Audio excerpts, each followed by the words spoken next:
Seven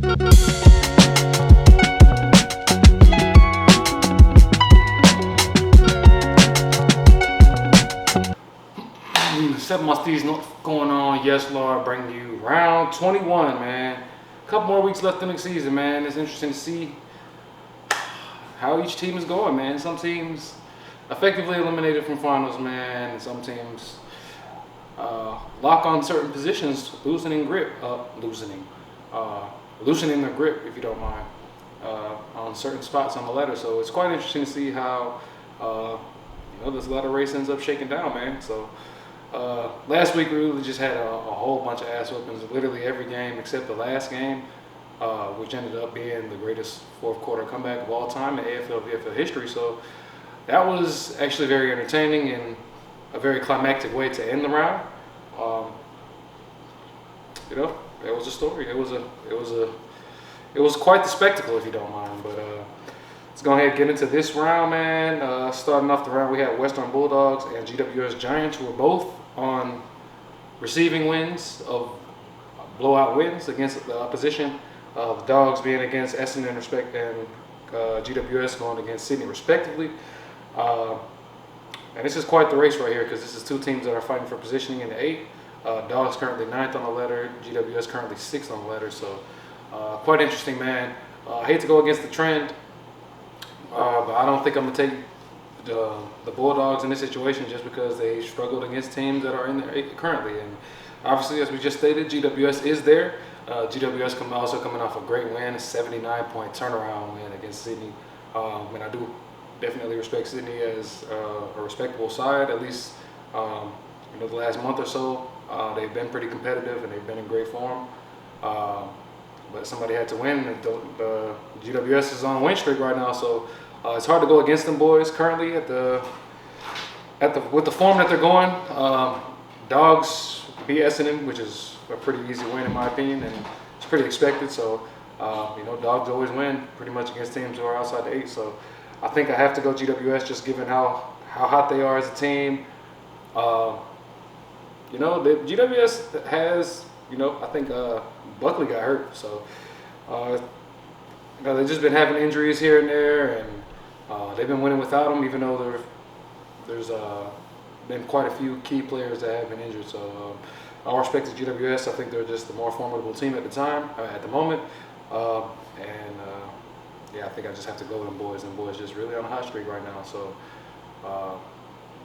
they're peaking at the right time, fighting for positioning on the ladder, and it looks like them boys really want their spot in 8, so I'm going to have to back them boys on 8. Next game we have Adelaide versus Hawthorn, which is quite the interesting matchup. Both dangerous attacking sides. I think Hawks are the better team defensively, though. The Hawks are actually pretty interesting, too, because from what I read, they're playing 4 of their talls all on the same forward line. And all of them have something to provide to the team, with Mabir Chol, Mitch Lewis, Jack Gunston, and also Cal Shadir, who took a couple nice marks last week on his return too. So it's actually tough to go. I may have to go to Hawks, but this is at Adelaide Oval, but I think I may have to go to the Hawks just because I think they're the better defensive team. I don't know, man. I don't know, man.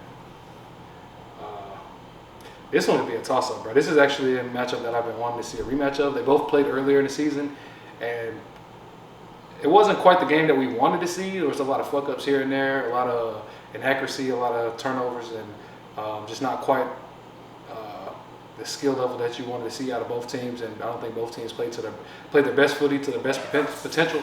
So I'm hoping that this round in particular, that both teams bring in, we have a very entertaining matchup, and I'm very excited to see this particular matchup more so than all of them this week. I'm expecting it to be a close one, but I think I will tip the Hawks just because I think they're the better defensive team. I could be wrong on this, but it's just split hairs at this moment. Slight edge to the Hawks, and we'll see if they get it done, man. It's 2 versus 5 on the ladder, so this is quite the pivotal matchup. Neither team will want to lose this one. Both teams fighting for the top 4 spot, so I'm going to Hawks there. Next, we have Melbourne versus West Coast, man. Both of these teams took L's this past week. Um, Melbourne with the colossal fold in the fourth quarter against the Saints. They were on the receiving end of the greatest comeback. They were on the loss. They received the loss, and the Saints had the greatest comeback that I spoke about against them boys. It was quite a spectacle at the end of the game. Very entertaining down to the wire, but Melbourne really just lost gas at the end. A couple coaching decisions that were questionable as well, going down the stretch. They were without the two best defenders, in my opinion, and without that, they definitely showed how effective that they were. The void was shown with both of them missing in that fourth quarter. And they're going against, my bad, I just fucked that up, hold up. Let me just check if them boys are playing right now, man. Let me see if both them boys still out. I know Stephen May's out because he got suspended. Yeah, them boys both out, man. So, yeah, Melbourne going against West Coast, bro. West Coast really got thumped as well, man. So, I think I'm going to have to go Melbourne regardless. Freo was having their way with West Coast. I just think Melbourne, at their best, is better than West Coast. Not really too interested in this game.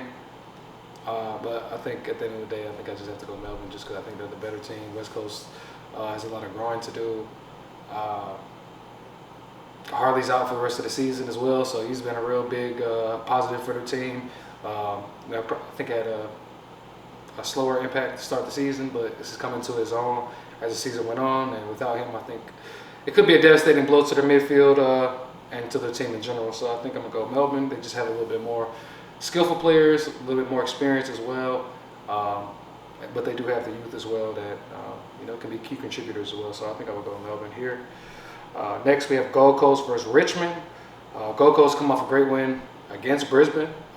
Much better Q Clash performance for them this past week, rather than we'll compare it to the first Q Clash of the year between them two, where Brisbane really whooped their ass. So, yeah, Gold Coast really playing good footy at the moment, and they're playing Richmond, who was on the receiving end of an ass whooping by Collingwood. I think Gold Coast just has a lot more to play for. They're the better team, obviously, a stronger midfield, a stronger forward line. They have key contributors in the forward line that play pretty straight. Bailey Humphrey has been in between the forward and the midfield. He's been playing pretty straight. I really like him. Ben Long in the forward. There's just so many players that you can name that are players that can really break the game open or have a huge impact on this game that Richmond may not have answers for. Richmond has less to be motivated about, considering that they're not in potential to make the 8, so they don't have I like to think they don't have the motivation there. They do have the young players who have put together effort, and collectively they have played a decent brand of footy, I'll say, but they're just not quite there yet. Not enough to compete with Gold Coast, in my opinion. And Gold Coast midfield is just a little bit too good, and as we know, the game is won and lost in the midfield. So I'm going to tip Gold Coast this game. I think they should be heavy favorites to win. They're currently 8th on the ladder. Still have a game in hand against Essendon, obviously, but as long as they handle business, they should be able to make the 8. But they can't slip up here and lose these trap games like this one and the Essendon game. So I think Gold Coast will be ready for it. Will be ready to handle business, and I think they're ready to make that push into the 8 for the first time in their not in their franchise, but in their club history. So have faith in the Gold Coast. I like the style of footy that they play. I like how competitive they can be, and they have the potential to knock off the good teams. I think they're good enough to handle the bad teams. So let's go ahead and go Gold Coast there. Next, we have Sydney versus Essendon. Sydney coming off a crushing loss, bro. They looked real convincing against GWS. GWS looked dead in the water until they didn't. Like I said, GWS came back and did a 79-point turnaround and ended up winning the game against Sydney. So I do think that loss was pretty devastating. Maybe devastating enough for them to even lose to Essendon, but I don't think that'll happen just because I don't really rate Essendon too well or too highly, especially with the injuries that they have going on as well. So I think I'm going to still tip Sydney here. I think still think Sydney is good enough. But I just don't know how big of a loss that was to GWS. It was a battle of the bridge matchup. When it's been pretty competitive matchup between the two, between GWS and City. So effectively eliminating them from finals contention and the manner that it happened. I think that could be devastating to any team who realizes that they're not really in potential to make the 8 anymore. So, despite all those factors, though, I will still tip Sydney. That's just how low I think of Essendon at the moment. Next, we have Collingwood versus Brisbane. This is a rematch from earlier in the season. Brisbane shit the bed against Collingwood, I'm pretty sure, earlier in the season at the Gabba as well. So, I'd like to think Brisbane will make it a tougher competition. Collingwood has had chinks in the armor in the last couple of weeks. They were coming off, I think, a 2-game losing streak before they beat Richmond this past week, which should have been a gimme, and it was. Brisbane coming off a tough loss against Gold Coast. But nonetheless, I don't think Brisbane will really be the type to really just, not necessarily drop. They have potential to lose multiple games in a row, but I don't think they'll have a poor performance, and which they did against Gold Coast. This one could be tough, bro, because Collingwood's still the best team in the comp at the moment, according to the ladder. Brisbane's top 4, they're third right now, so both teams have a lot to fight for. Particularly Brisbane trying to keep the top 4 spot to be able to afford a loss in a preliminary final, a qualifying final, I should say. You don't want to be able to be a one-and-done team in finals, and I think Brisbane is definitely a type of team that has the cohesiveness, the experience, the skill to finish top 4. So I think, shit. I'm gonna go out on a limb and actually tip Brisbane this time. I tipped them the first time; they sorely disappointed me, but I don't think that they're. I don't think they'll drop this game. They won't show up as badly as they did. We're going to need big games from the forward line. We're going to need the midfield to stand up, and I think that they need to be able to defend the ball movement that Collingwood has when they're up and going and when they're playing their best footy. So, I don't know if that Richmond win is enough to boost Collingwood. I don't know, bro. This one could go either way, but I'll just tip Brisbane just because I don't think that they'll put up a piss performance the way that they did the first game. Like I said, I don't really particularly like Brisbane that much, but I do respect them. I do respect the talent that they have. Like I said, the cohesiveness and experience that they have. They're not more experienced than old man Collingwood, but I do think that they're quite good enough to be able to get the job done. So going out on the limb, and I'll tip Brisbane at the MCG, which is maybe baffling, but fuck them, we ball. Next, we have St Kilda versus North Melbourne. North got smoked by Geelong, and they showed signs of looking like that old team that North was the last couple of years, losing, I think, by 91 or 101? 101 points to Geelong. Questions have been raised about North and Alistair Clarkson. North and Alistair Clarkson, whether there's been improvement made over the last couple of years since he's been there coaching North. And, the way, after you watch that game against Geelong, you definitely can, I think it's a valid question to have. I think North has definitely improved, in my opinion. I don't think they're quite as bad. They haven't got smoked as many times as they have since I've been watching footy, so I definitely recognize that there is some strength there. They've been more competitive in certain games. But eventually it's gotta show up on the wins and losses. And they're still down there at 17, so they're still bottom feeders in respect to the AFL ladder. And with that being said, I think the Saints are they're 14th on the ladder, but they've been more competitive. I think that they have a rising level of confidence, especially after that greatest comeback in fourth quarter history that they had against Melbourne. Nasiah Wanganeen-Miller is just a great player, I would add. I've been a fan of him all season. Most of their ball goes through him, and he makes a lot of stuff happen.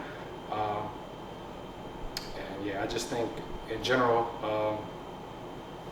Saints are probably the better team. They have dropped some gimme games, I think, in my opinion, but I do think at the end of the day, this may have been a huge blow to North. The questions in the media may be, strong for North, and we'll see if they deliver a comeback in response to the media. But just to be safe, I'll tip the Saints just because I'm a bigger fan of them. I like a lot of their players. I think that they're pretty impactful as well, and North just got a long way to go, man. So not tipping North after the performance they had this past week. The next game we have Geelong versus Port. And Geelong is the team that served up North on a platter pretty badly. Although it was North, Geelong does look like they're premiership contenders. They have a chance. They're top 4 right now. And I really like Geelong, bro. I think they're a strong team. Port, with their performance in the showdown, like the showdown has been against Adelaide last week, it's usually a close matchup every year. Every matchup seems like it's a couple points deciding the matchup. Earlier in the year, they had a very close matchup, but this one was just a complete slugfest. A complete ass whooping where they lost by 98 points, which is completely unacceptable. If you don't get up for a rivalry game against Adelaide, the crosstown rivals, the interstate rivals, I just can't be able to, I don't have the confidence to tip you against Geelong. They have too many players out at the moment. Jason Horn-Francis being one of the major ones as well, who has a huge impact forward of the ball in the midfield. So I just think Geelong's just playing too good footy right now, and to warrant Port Adelaide tip. So I think this is an easy tip for me. Tipping Geelong, I just think they're well rounded, strong in the forward line, strong in the midfield, strong in their defense. I think this one's a pretty easy tip, to be quite frank. And the last game of the round, we have Fremantle versus Carlton. This is also an easy tip.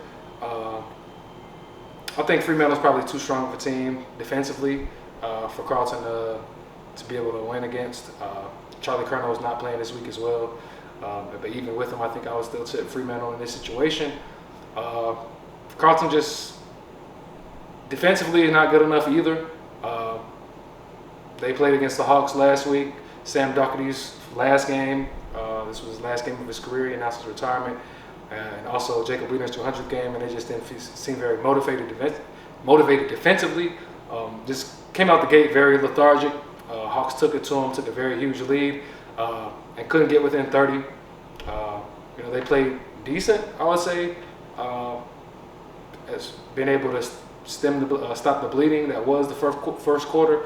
The lead didn't really grow from there, but they just weren't able to really play well defensively enough to stop the Hawks scoring. So that being said, I don't think we're a great offensive team, the Blues.